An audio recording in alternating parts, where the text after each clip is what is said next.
ఎప్పటికప్పుడు వార్తల కోసం దండూరా జనం గుండె చప్పుడు న్యూస్ ఛానల్ ను సబ్స్క్రైబ్ చేసుకోండి. బెల్ బటన్ ను క్లిక్ చేయండి, లైక్ చేయండి, షేర్ చేయండి.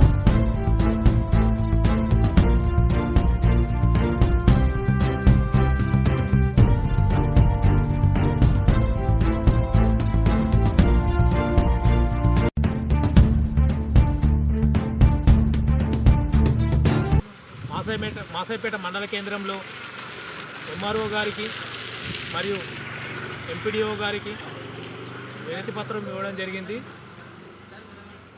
ఈ వినతి పత్రం ఎందుకంటే మండలంలోని ప్రతి గ్రామాలలో అభివృద్ధి పథకాలు ప్రతి గ్రామానికి చెందాలని, అలాగే అకాల వర్షాలు వచ్చినందువల్ల ఎక్కడి నీరు అక్కడే నిలిచి దోమలు విపరీతంగా పెరిగి డెంగ్యూ జ్వరాలు వస్తున్నందున చాలా గ్రామాల్లో ప్రజలు ఇబ్బంది పడుతున్నారు.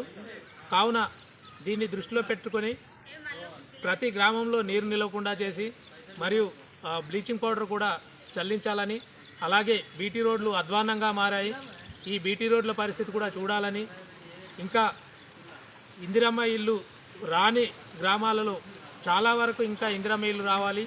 అట్లాంటి గ్రామాలలో కూడా లబ్ధిదారులను ఎంపిక చేసి ఇంకా రెండో విడత ఇందిరమ్మ ఇల్లు కూడా త్వరితగతిన పూర్తి చేయాలని, ఇంకా వీధి దీపాలు ప్రతి గ్రామంలో వీధి దీపాలు ఏర్పాటు చేయాలని, అలాగే మురికి కాలువలు కూడా ఏర్పాటు చేయాలని, సీసీ రోడ్లు ఏర్పాటు చేయాలని, ఇంకా చాలా అభివృద్ధి పనులు జరిగేది ఉన్నది కాబట్టి మండల కేంద్రంలో కొత్తగా ఏర్పడ్డ మండలం కాబట్టి ఈ మండల కేంద్రాన్ని అభివృద్ధి చేసుకునే బాధ్యత మన అందరి మీద ఉన్నది కాబట్టి భారతీయ జనతా పార్టీ పక్షాన మేమందరం మండల శాఖ తరఫున గౌరవ ఎంఆర్ఓ గారికి మరియు ఎంపీడీఓ గారికి ఈరోజు వినతి పత్రాలు ఇవ్వడం జరిగింది.